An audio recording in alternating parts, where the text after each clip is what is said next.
Turning a profit through Mother Nature can be precarious, a fact of which America's farmers are acutely aware. Things like soil health and weather intersect with fluctuating input costs, trade disruptions, and an array of other variables, creating perpetual uncertainty. So as agricultural products move from the field to end users, financially offsetting such potential losses, or hedging, has become essential. And the University of Idaho's Agricultural Commodity Risk Management program is giving the next generation of traders, managers, and merchandisers a leg up securing operational viability while learning to maximize profits. The program is relatively new. It's built upon the shoulders of a program in the College of Business, and we complement that by focusing on agricultural commodities. Almost an unprecedented territory. Clinical Assistant Professor Norm Ruhoff says commodities are a fundamental component of the U.S. economy, and three sectors, potatoes, grains, and dairy, form the core of Idaho's contribution. And by harnessing basis, the difference between the cash price of a commodity and its Board of Trade futures price, farmers can lock in prices and join speculators making money as markets rise and fall. What if we see an opportunity where basis weakens seasonally? Growing up on an Idaho family farm and cutting his teeth at a local grain elevator, Ruhoff later spent years in the Midwest commodity trade before returning home to impart bins full of knowledge.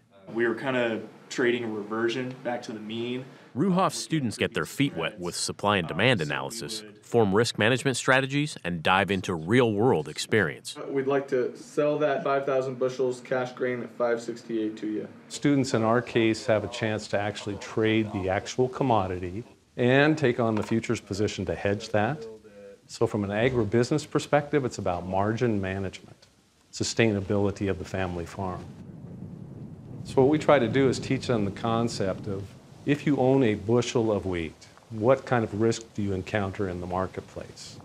So once they buy that bushel of wheat, they can actually sell that back to the cash market, do nothing, be exposed to market risk, or hedge it. And that's essentially selling it on the futures market. But understanding puts and calls is a process, even for students who grew up around agriculture. I remember my very first day in this class, and I remember the first question I asked, raised my hand and said, "Norm, you're teaching us how to gamble. Why don't we just go play blackjack?"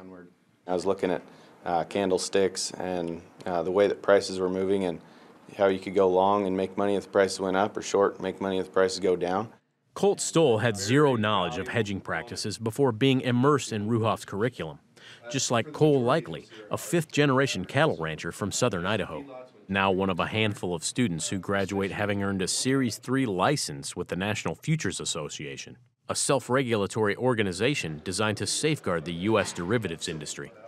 It was a really big eye-opener, and it just captured me from the beginning. And ever since learning about it in Norm's very introductory class, I've just put everything I can into it to try to understand the industry more so you can go back and help those ranchers manage their risk and stay sustainable. After graduation, Likely begins work as a cattle broker in Nebraska, while classmate Justin Chapman starts his career trading grain in North Dakota.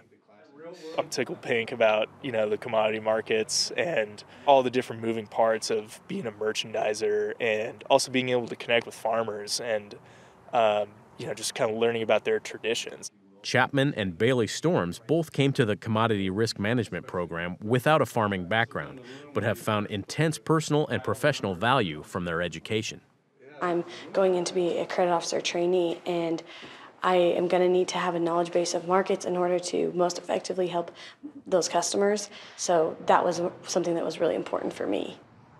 The agriculture industry is bullish about the things happening in Moscow, Idaho. The school's graduates are sought out nationwide to trade commodities around the globe.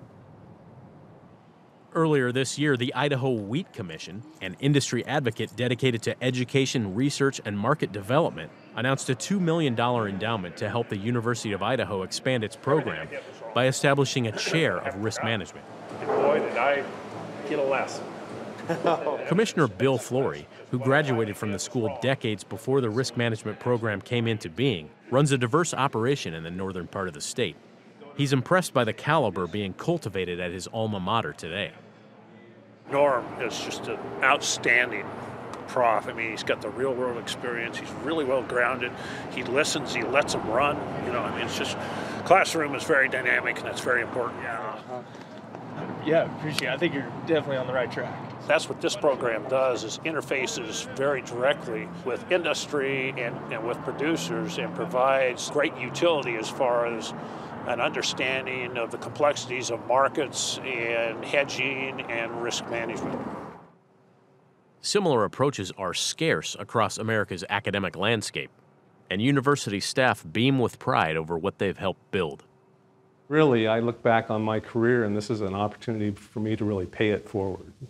I'm a third-generation grain merchandiser, followed my father and grandfather into a small country operation. And beyond that, out of a family of 8 kids, 6 of us graduated from the university. So very proud to see what we're doing with our program and putting recognition out there for the University of Idaho. For Market to Market, I'm Josh Bittner.